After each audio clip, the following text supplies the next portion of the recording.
Welcome, everyone. Delighted to see you all here.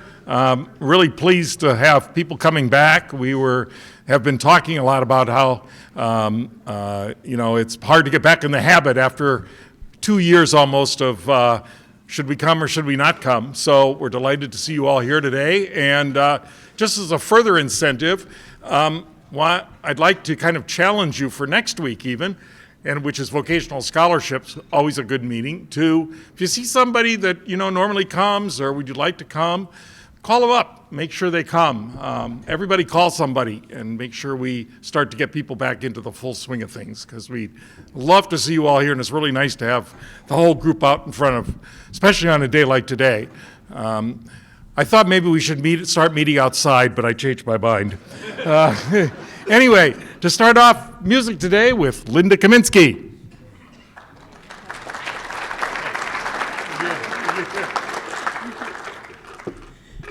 Okay, so I have a real treat for you today. So I've brought a young, very talented musician with me, and he's sitting at this table. Raise your hand, Madden. Okay, his name is Madden Ray.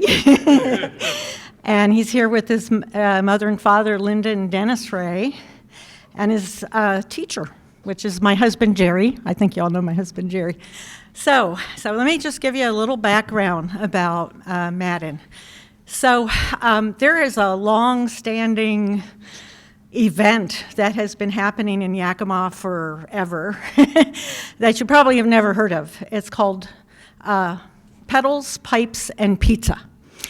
And it's an annual event, and what it is a collaboration between the local piano teachers and the organist, the local organist, and they take a Saturday, and then they bring their piano students, and they go to 3 different churches so that they can become familiar with the organs. And so they didn't do it for 2 years because of COVID, but this year, on January 29th, I think, they did. And so the way it works is they started, it's not always the same churches, but they started at Grace of Christ and got familiar with the Schanz organ out of Ohio. And then they went to St. Paul Cathedral, where there's 2 organs in the main church. And so the Bond organ from Portland is in the front, and the historic Odell organ, built in 1877 in New York City, is in the back of the church. And then they ended up at Englewood Christian Church with the Cassavant Frères French-Canadian organ, and then they have pizza. So Madden, this was the first time for Madden. Madden was a participant along with a lot of piano students. But Madden is not a piano student. Madden is a rare bird. He is an organ student. He's 14 years old, and he's in the 8th grade at Wilson Middle School. Now, I can tell you, I'm a former music teacher, you don't find a lot of 14-year-olds saying, oh, I really want to play a church organ. Maybe trumpet, maybe drums, but not church organ. And Madden is not only a budding organist, he's been taking lessons with my husband since last summer, so not a long time. But he is an organ enthusiast and an organ expert. You can ask him anything about organs, and Madden will be able to answer your question. So what you're going to hear, Madden played when he got to Englewood Christian on the Cassavant. And so Madden chose to play the Star Spangled Banner. And I know that's one of your favorite songs to sing, but today I'm going to ask that you just stand out of respect for our country and don't sing so you can hear Madden play. And then one other thing I want to mention is that at the very beginning of this, there's going to be a kind of a pause. That's not Madden getting cold feet. When you sit at an organ, you got to set it up. And so you have to adjust the bench so that your feet can reach the pedals. You've got to pull the stops so that the right pipes open up to get the sound that you want. So just be a little bit patient. And so I present to you Madden Ray playing the Cassavant organ at Englewood Christian Church.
That was terrific. Thank you very much. Look forward to hearing you more and more. And now for invocation. And it really is the invocation this time, Amy. Amy Maid.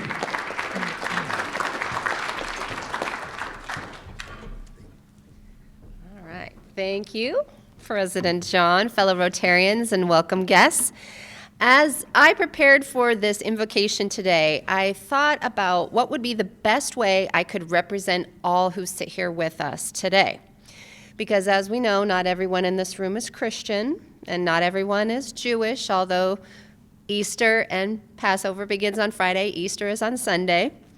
We're all different, yet we're all the same. We are emotional and intelligent beings having a human experience.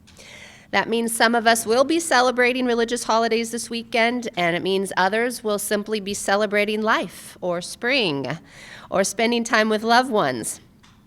And hopefully we all get to cheer the return of some warmer weather here soon. But until that happens, let us all first have a moment of silence and remember people throughout the world who, due to war or drugs, mental illness, poverty, to name a few things, are unable to celebrate their chosen reason for this weekend and unable to enjoy the small things that we are going to take for granted each and every day. So first, a moment, please.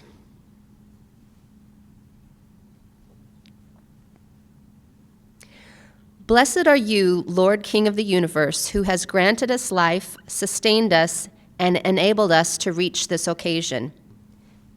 May this meal be blessed as we gather to celebrate together.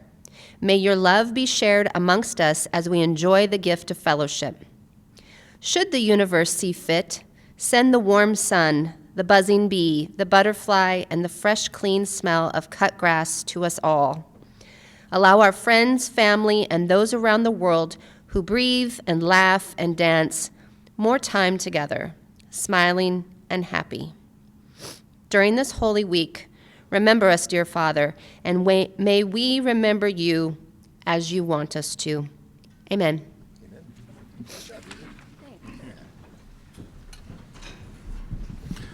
Thank you, Amy. We have quite a few guests today, testament to our speaker and maybe the cold weather, but we're delighted to have everyone here and welcome. Hope some of you would like to join this august group, and we certainly would welcome to have you. So with that, we will turn the program over to none other than Quinn Nolan, who will get to introduce a new member.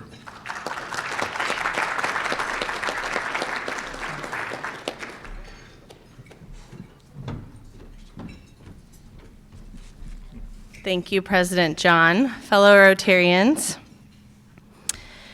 It's been a long time since I've been up here. Erica Doremus Rudder grew up in Port Orchard, Washington.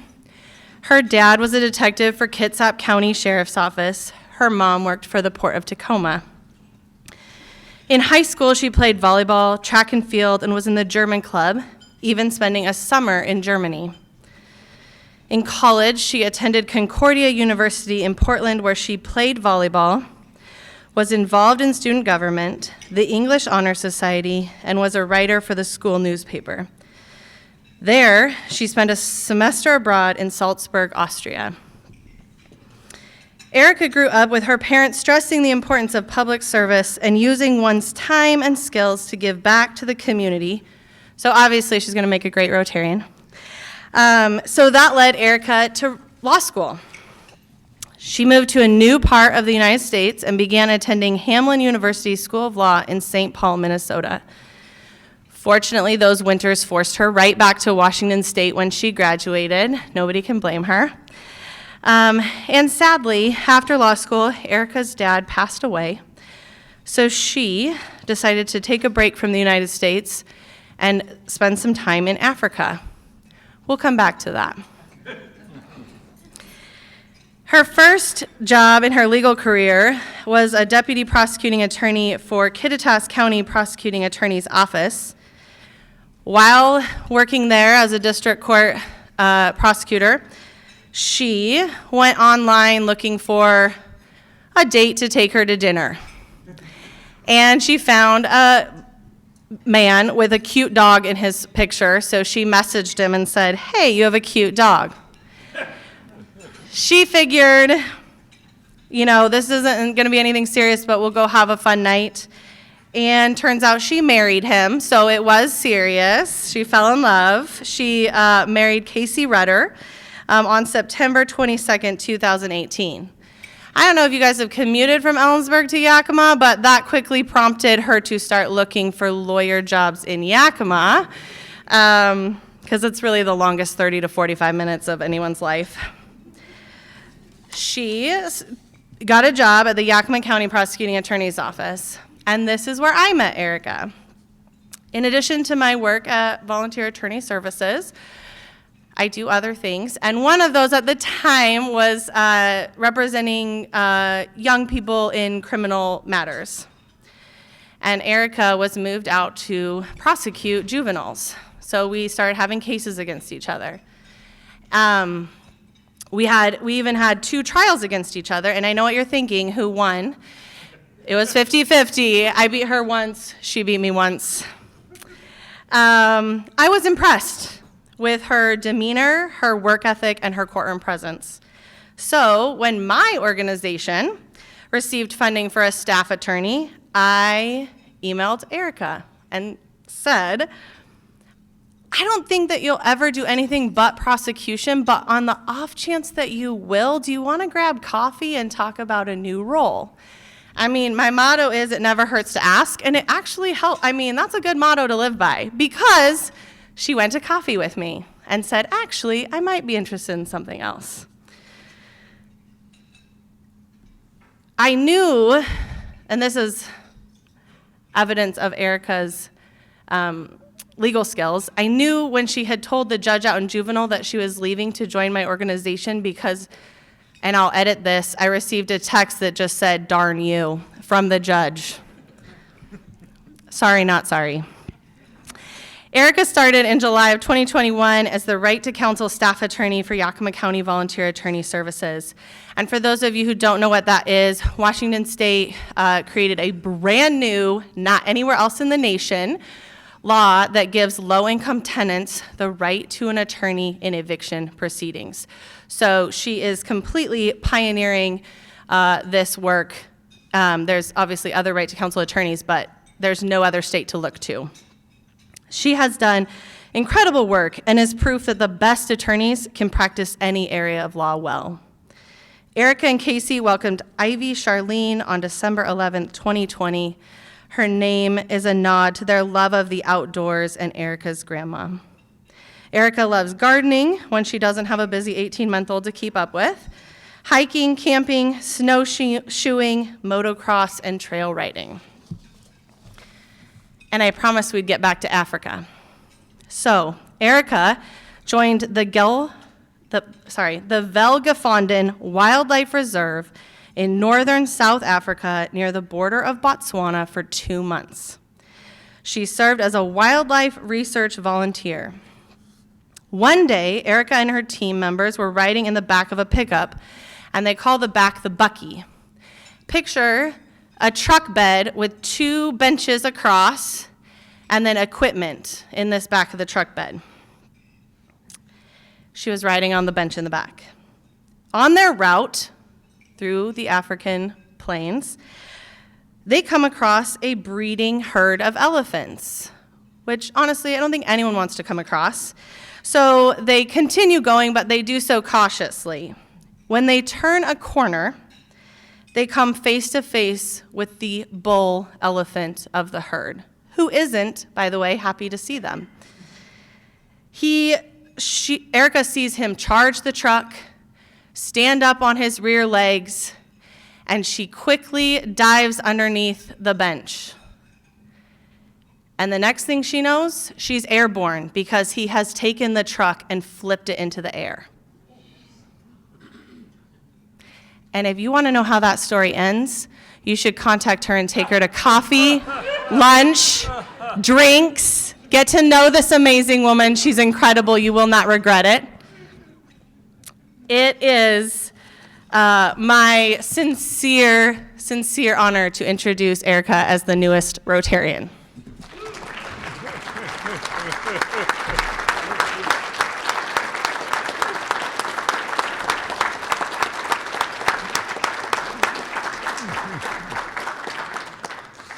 Well, at least we know one piece of how it ended. She's still here. So anyway, here's your red badge, which you keep until you go through a Rotary education, learn more about the club, your blue book, a plaque for your wall, and the ever-wanted license plate holder. Hey, thank you, and welcome very much. Glad to have you. Welcome. So we're glad to have you here, and now with scholarship dinners, we have, coming to the main stage, Teresa Pritchard.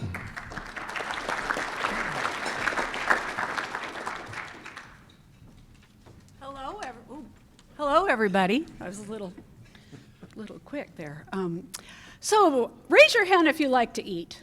Woo, woo, woo. All right, raise your hand if you like to drink. Woo, that's right. And raise your hand if you enjoy engaging in witty repartee with your fellow Rotarians. Woo, woo, woo. Well, then now's your chance to go to one of our scholarship dinners in May. There's a yellow piece of paper that you probably picked up. There's no date on it, but the actual dinners are going to be held in May. And this is a really great opportunity for everybody to meet some of these new Rotarians or spend time with people that you just don't otherwise spend time with. It's really fun. How many of you guys have gone? Woo, okay, good.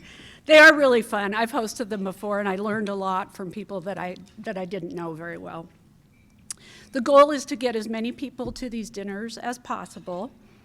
And we would like to let you know that you'll be charged $125 whether you go to the dinners or not. It's your contribution to the scholarships. And I urge you to go because it's really fun. Why pay $125 and not go, right? So if you're a host, if you choose to host, you don't have to pay the $25. So think about that. As I said, the dinners are in May 15th to May 25th. We need you to indicate if you want to host or if you would like to attend by next week, which is April 22nd, I believe. Is that right? Okay. And then the yellow pieces of paper don't have a place for your name, so just write your name somewhere on the yellow piece of paper so that when they're gathered, people will know. And let me see. I think that's just about it. Okay? So the scholarship dinners, May 15th to May 25th. Eat, drink, and have fun. Thank you. And if you're lucky enough to have Erica at your dinner, you'll hear the rest of the story. And actually, I've noticed that one of the things about scholarship dinners is everybody gets together and talk and whatnot. And I'm not exactly sure why Brad gets a table all by himself over there, but I'm not sure if people didn't want to sit with him or whatever. But you could have Brad at your dinner too, so that would be another opportunity. Now, and another opportunity, Bob Udell with Rotarians at Work Day. There he is. That's April 30th, and he will tell you more about it.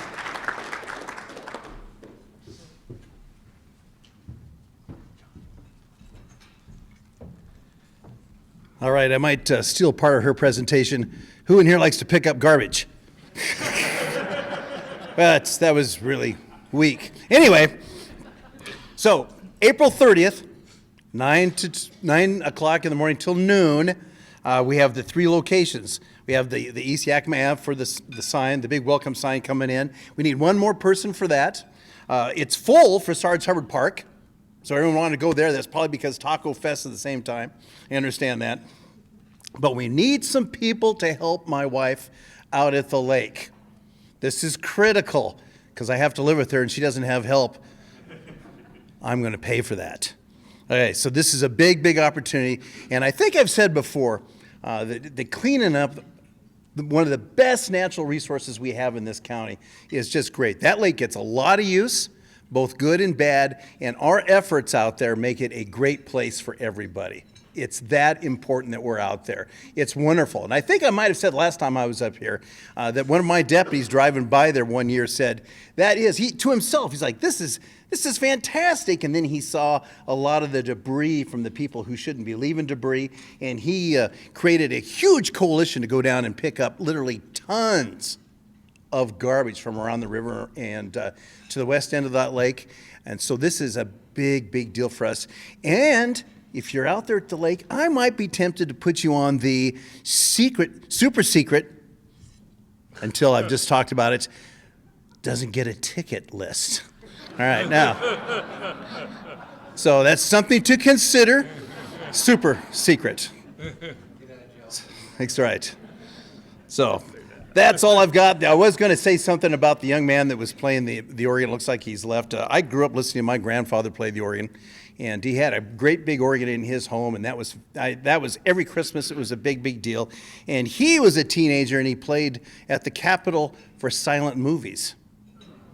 Yeah, that goes back a little ways. Ron Udell. So he definitely was a big part of the music scene, and I was a benefactor of that. I didn't go down that road. I preferred fly fishing, but I enjoyed listening. All right, see everybody that signs up. This is the list in case you're confused. It's on the tables. All right, April 30th, 9 o'clock. Look forward to it. Thanks, everybody.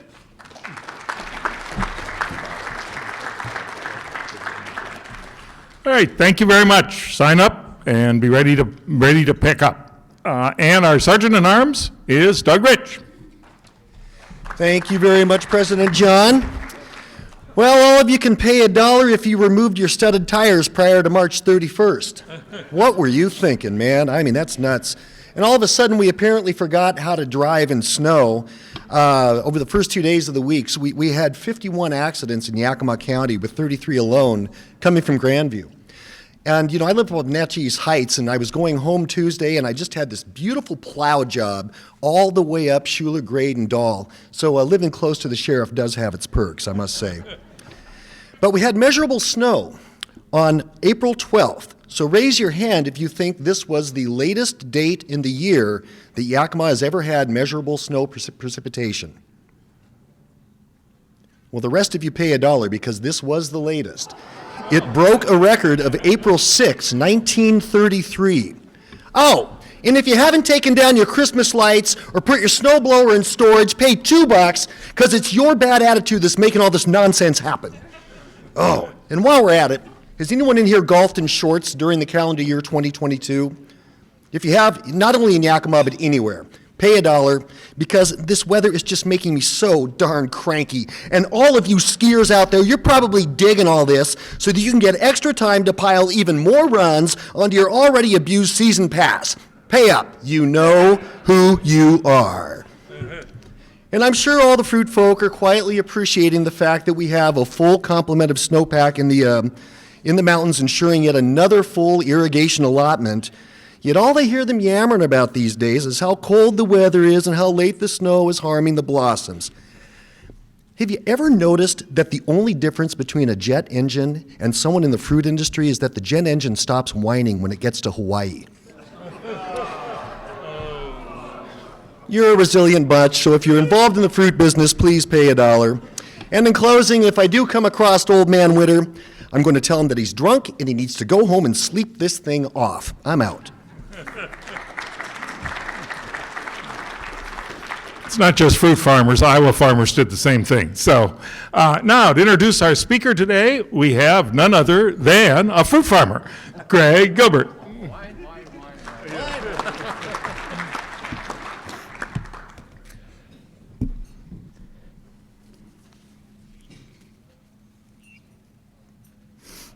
President John, fellow Rotarians and guests, I spent a lot of time introducing WD the last time he spoke here, so I won't tell you all about how we graduated from West Park Kindergarten, blah, blah, blah, all the way through Eisenhower. But I thought I knew him pretty well, having spent so much time with him as a youth and an adult.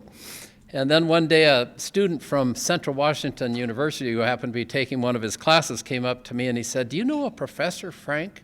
I said, "Yeah, I know him pretty well." And he said, "Well, that's the best professor at Central Washington University. He's so interesting. He's lit a fire under me for studying history." Well, in true WD fashion, I thought, well, I better double check this out. So I asked another Central student if they had taken a class from him, and they said, "Oh yeah, his classes are the most popular because even though he gives us the most homework and he's the toughest grader, we just love going to his classes." So anyway, he has definitely a reputation. Besides writing, of which he will be plugging his new book here while he's up here. The WD, it's a rare person. It's many people can speak and tell facts. Some people can speak and weave a story and keep your interest. Some people are good at understanding their audience really well and speaking to their deepest needs or thoughts, and people are inspired by them. WD can do all three of those things and probably much more.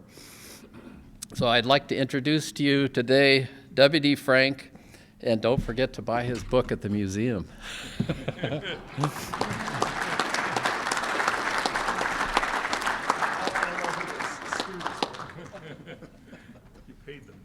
Yeah, I have no idea who those students were. I think you're making that up. Thank you very much, Craig, for the introduction, and thank you for allowing me to speak to you again. I promised Craig that this time I'd keep it short. I have so much information to cover about this new exhibit at the museum, but I'm just going to give you just a little taste of what we got going on. The book, this is the cover of the book that Craig was talking about. This really is not my book. This was a collaborative effort. And you're fortunate because you have three individuals in the room here who were quite involved with this. Craig, of course, Archivist Extraordinaire, President John Ball, and Peter Arnold from the museum. We all worked very hard to get this extraordinary exhibit up and running. So I want to thank them for their efforts on this. I hope you do come over and see the exhibit, and I hope you buy the book and enjoy it, because there's a lot of good stuff in there.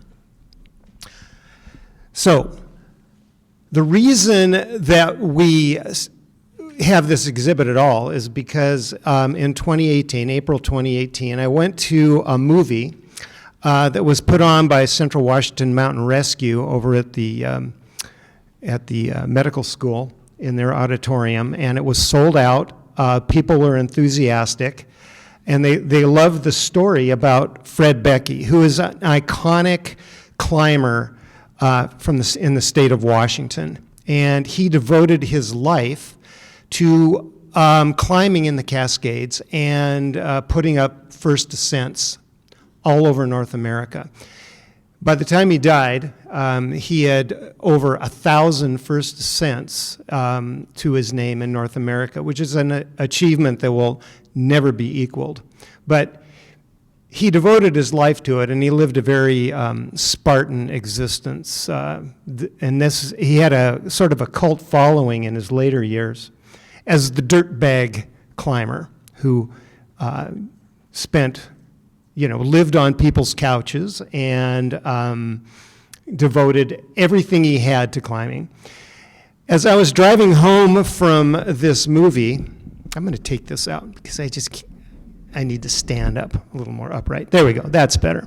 So when I was driving home from this movie, I was amazed by the outpouring of interest in Fred Beckey's life, and I was thinking, all these people from Yakima County who were there probably don't know the history of the amazing climbers that we had from Central Washington. And so I called up Craig and I said, what do you think if we try to get some sort of exhibit at the museum? And he said, great idea. And I called up Peter Arnold that week and made a 1-minute elevator pitch. And the display over there is the result. Now, the people I had in mind in particular was this guy, Dave Mayer. And he was an amazing climber, very creative, very strong, very accomplished, and very much overlooked. We know him best of all because of his sons, of course, and I don't really need to go into their accomplishments, but Dave was never really, he was kind of overlooked in his later years because of Phil and Steve's great accomplishments at the Olympics. But he really inspired a lot of climbers around here, and the things that he did were amazing. And at a future date, I am going to, hopefully, at the museum, give a more extensive lecture about what Dave accomplished and how he did it and some of his greatest climbs. But I want to talk to you today about the one that got him going and his inspiration and this very influential climb that was accomplished by 3 climbers from Yakima and 1 from Ellensburg in August of 1955. And that was the second ascent of Liberty Ridge on Mount Rainier. It was led by Marcel Schuster and his young acolytes, Dave Mayer, Gene Prater, and Mike McGuire. Gene Prater, of course, from Ellensburg. And this one climb changed the way climbers looked at mountaineering in North America forever. It was a turning point. It was a watershed climb. So I want to talk to you a little bit about that. And I write about some of it in the book that we've published, but we're going to take a deep dive into what these guys did on Liberty Ridge in 1955.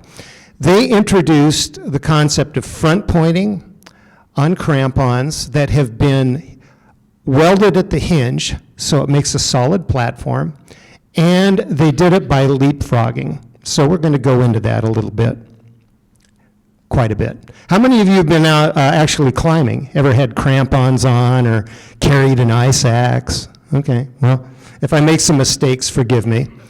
Liberty Ridge, by the way, has become one of the premier routes in North America. In the Steve Roper book that came out in 1979, Liberty Ridge is the one from our area that made the cut. And it's really, it's an iconic climb now in North America, and the route is full of climbers.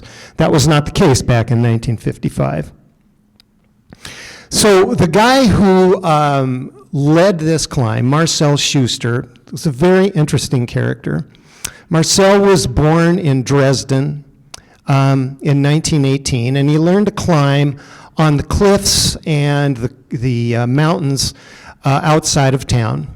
And when I interviewed Marcel back in the 80s, I've been working on this project quite a while. When I interviewed Marcel back in the 80s, he told me that when he graduated high school, he wanted to go to a hotel school in Switzerland, but the Nazi regime wouldn't let him out of the country until he had served in the army. Now, you know, I don't know how true this is. This is the story he told me. So because he had been climbing in the interwar years at a high level, he was assigned to the Gebirgsjäger divisions of the Wehrmacht, and he taught rock climbing in the Bavarian Alps until the start of the war. Now, the training that they were doing in the Alps was not part of the war effort in World War II as it had been in World War I. But they were also trained in winter warfare, and he was assigned with his division to fight the Soviet troops in northern Norway near the Arctic Circle. Marcel told me that they spent a miserable winter 1942 to 1943 out in the open, surrounded by the Soviets. Somehow or other, he was sent to a prisoner of war camp in France, which doesn't make much sense because if he were captured by the Soviets, he would have ended up in a gulag. But nonetheless, he was sent to a prisoner of war camp in France. He told me that he escaped, he was recaptured, and sent back to prison and spent the rest of the war as a prisoner of war. After the war, he returned to Germany. He worked as a climbing guide in the Bavarian Alps until he emigrated to British Columbia in the early 1950s.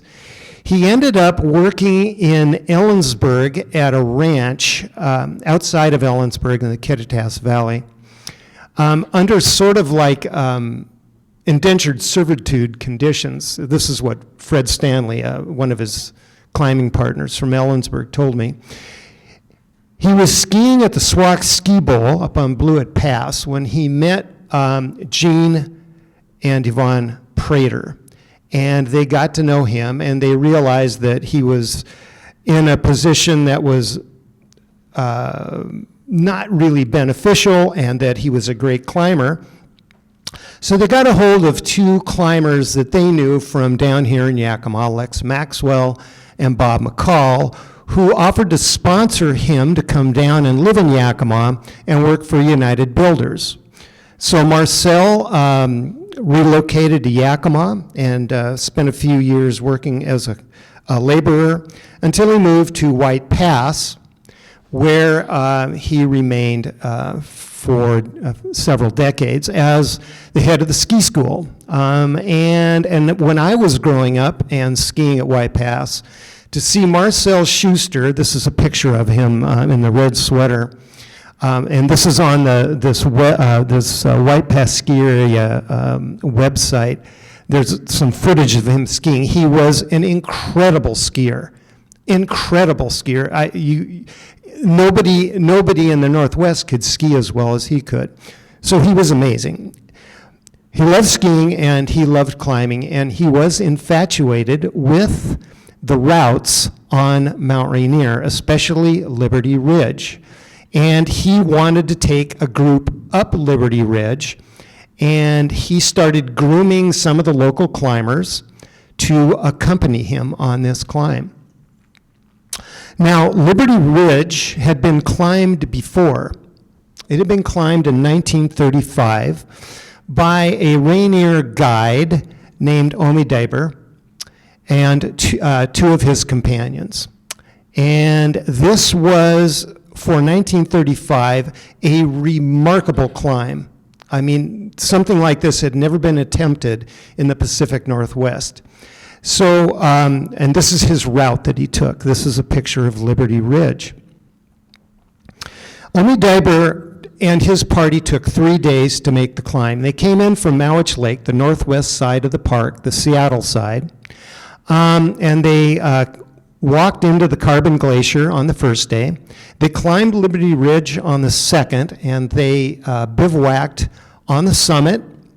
And then on the third day, they descended to Paradise via the route that we now call the standard route, which is they would have come down Disappointment Cleaver and then through Camp Muir and then down to Paradise. So it was a 3-day trip. Now, in the meantime, between that and the time that Marcel arrived, Highway 410 had connected to the west side over Chinook Pass. So if you were a climber from Yakima, you could drive to the White River Campground and access the north side of Mount Rainier via St. Elmo's Pass. And so Marcel figured that you could do this not in 3 days, but in 2 days. Going over St. Elmo's Pass, camping at on the Carbon Glacier, climbing Liberty Ridge, then descending down the Emmons Glacier, which is on our side of the mountain, and then back down to the White River Campground. Blast up and blast down. But you needed a different kind of technique than that used by Omi Dieber and his group. Now, when Dieber took his group up in 1935, he used a 3-man rope team. which means that if Omi Daber is the blue circle A, he's going to lead his party and kick steps up the snow or lead them up through the rocks in a zigzag pattern. And if you're on snow, you're going to kick steps. Everybody's going to follow you. As you make a corner, they're going to come around the corner, following along, and then you change direction and head in an opposite way, and zigzag your way up the mountain. To do this, you have to change direction wearing your 10-point crampons, which requires kind of a kick turn. The other thing that is required is that as the slope gets steeper, you have to angle your ankles down the slope. Now, the steeper it gets, the harder it is to angle your ankles out to keep all 10 points of your crampons in the snow. It's very strenuous, and it's kind of hard on your ankles. The steeper it gets, sometimes you can't even do that, so this technique requires cutting steps in the ice and snow. And this was something that had been going on in Europe since the middle of the 19th century. Here you see a Rainier guide cutting steps in the ice and snow at the end of the 19th century. But even in the middle of the 20th century, step cutting was still part of the French technique of climbing. Now, this is a series of pictures of the famous French climber Gaston Rébuffat cutting steps with his ice axe. So he's going to cut a step so he can place his foot and all 10 points of his crampons into the snow. By the way, Fred Stanley told me that, or Jim Wickwire actually told me that this guy, Gaston Rébuffat, one of the most iconic climbers in the world, actually gave a talk at the Cascadians in 1966. That is a show I wish I would have gone to, Craig. But anyway, so here's Gaston cutting steps. And the steeper it gets, you might have to put in protection in case you fall, like an ice piton or a rock piton or an ice screw. And you hammer this in so you are attached to the snow. So here's Omi Daber's group, and he is climbing ahead. His last partner, C, has put in a piece of protection to attach the team to the mountain. And he is what we call on belay. So he is keeping tension on the rope so that in case A falls, he doesn't take the entire team tumbling down the slope. A has put in another piece of protection about halfway up, threaded the rope through it, like you can see on the right-hand side over there, and he continues up to the full length of the rope, and he puts in a piece of protection. A puts in a piece of protection up above so that you have 2 points at which the team is tied to the mountain. And then C removes the protection. He's off belay. B and C climb up to A, and they're all together. And then they change direction and go the other way, and they continue to put protection up all the way up the mountain. This takes a lot of time. And if you're on a steep slope, time is of the essence because there is, especially on Mount Rainier, a lot of rock fall, a lot of ice fall. It's very dangerous. Now, on the left, you can see Gaston Rébuffat has put in a piece of protection. The red asterisk shows you where the protection is. He is standing on his left foot with his right foot behind him, and he's chopping a step in front of him to make a staircase up the slope. Now you can see this puts you in a very precarious position, standing sideways on this steep slope. Plus, chopping a step with an ice axe is exhausting. On the right, however, is a German climber, Karl Bloch, on the north face of the Eiger in the 1930s. And you can see that Bloch is standing facing into the slope. And you can see his protection, he's putting in protection right in front of him, an ice screw. He's standing facing the slope on his toes. What the Germans had developed between the two wars was a different kind of crampon, a crampon that had 12 points, not 10. And there were two extra spikes on the front of the crampon that you could kick into the snow, and you could actually get all 4 points, front points of each crampon kicked into the snow. This is hard, however, on your Achilles muscles, or on your calves and your Achilles tendons. And they developed the technique of welding the hinge on the crampon, which makes it more flexible so you can walk, so that you have a solid platform, and it makes it easier on your muscles and your skeletal configuration. This is different than the 10-point crampons that Gaston Rébuffat is using for his French technique on the right. So these were all things that Marcel taught his young climbers. And with this front-pointing technique, you can climb anything, and you can climb it fast. So that's what they did on Liberty Ridge in 1955. Now, on the right, you can see in the red, that is Omi Deber's team's route up Liberty Ridge. And he was on snow part of the time, but he also was in the rock. And to set your protection and rope everybody up through the rocks takes an inordinate amount of time. But Marcel took his team in blue. He started up Omi Deber's route, but he swung them out to the west, out onto the snow, so that they could rapidly climb up the snow and the ice on their front points.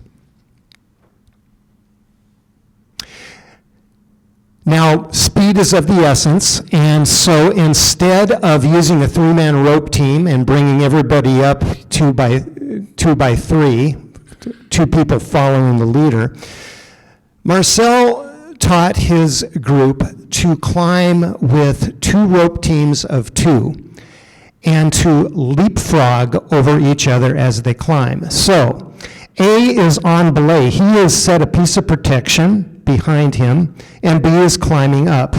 B gets to about half a rope length above A, and he puts in a piece of protection just in case there's a fall. The point of that being that you can distribute the force load of the fall more equally on the belayer if the climber has fallen above that extra piece of protection, and he's only going to fall as far as the rope is advanced above that piece of protection. So it's a lot easier to maintain safety in case there's a fall. So B continues to climb. He sets up another piece of protection, and he is on belay in diagram 4. And A starts climbing up towards that middle piece of protection. A gets up to that middle piece of protection, pulls it out, continues climbing up to meet B, who's on belay, but instead of stopping, he just continues to go up. And A climbs past B. He sets a piece of protection halfway up, continues up. In 9, you can see he is setting a new belay. B takes the piece of protection out, he starts climbing, and they just continue to go up the slope in this manner. So to diagram it, to show you how much more efficient this is, if these lines represent the fall line or the slope angle, if you are going to zigzag or tack your way up a slope like Omi Deber did in 1935, first you're going to go this way, and then you're going to go that way, and then you're going to go this way, and you're going to zigzag all the way up. meanwhile setting protection, making sure nobody falls, but you are also more exposed to dangerous ice and rock fall as you make your way up.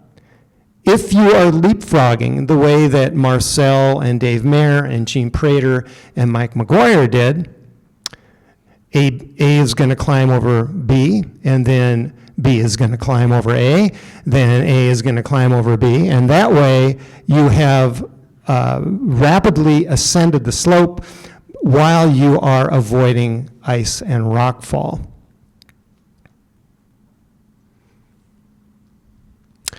This was very influential on these young climbers. This is how they learned their techniques that they were going to take into the Cascades over the next 2 decades. There was a climbing club up in Ellensburg called the Sherpas. It was not a club that you called up and said, hey, I'd like to join, who do I pay?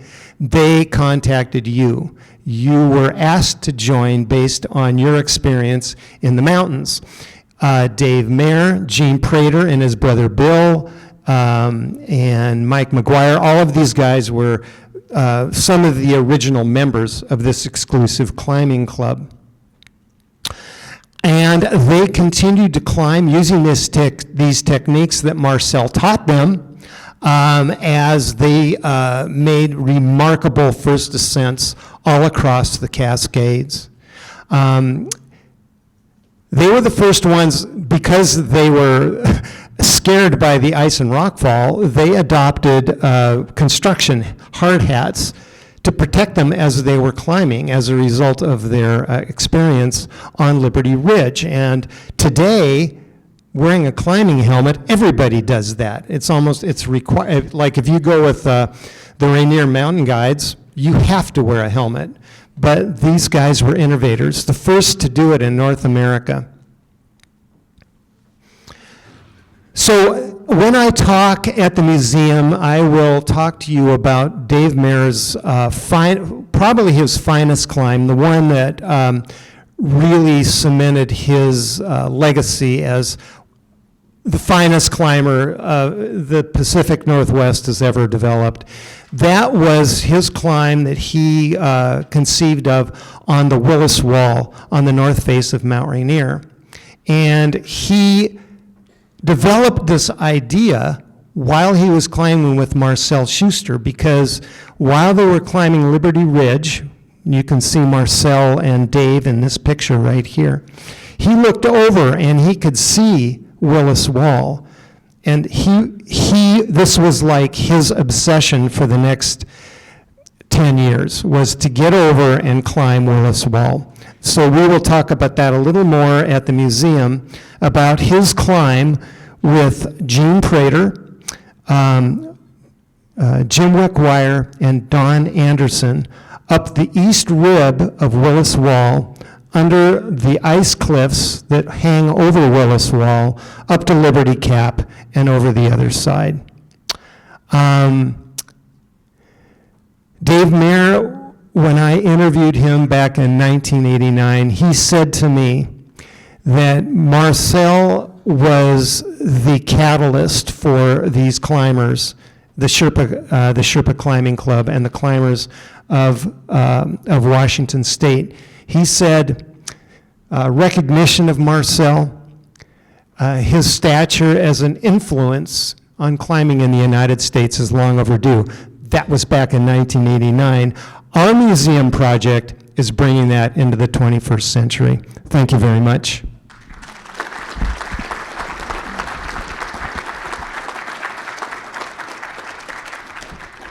Thank you very much, and WD. And I know that now that you all know how to climb, I'm sure WD will take you up there, right? It's a dangerous sport. It's a dangerous sport. And he'll be here afterwards, I'm sure, if you have questions or want to talk to him more, or certainly come up to the museum and see the exhibition that talks about this. In your name, we'll give you appropriately, there is a book going to one of the community centers called Race to the Sun, which is a little bit like my mountain climbing, so it sounds the same. Marble draw. You get to pick. Me? As the pick. What am I picking? Oh, You're piece just of picking, paper? you're picking one ticket. One ticket. One ticket. Okay. And the number is 075311. 075311. Ah, Leanne, a climber's widow. All right. You tried to get the clear one. Blue, blue, blue, blue. So money goes back in the pot. More money for next week, right? Yes, great. Great. We thank you all very much. Next week, our program, of course, is one of our favorites, which is vocational scholarships, which Dave McKinney has been leading this year. And so I hope you'll all be here. Again, think about calling somebody. If you don't see them coming, bring them with you next week. It'll be another great Rotary program. And with that, I want to send you back out into the cold, cruel world. We are adjourned.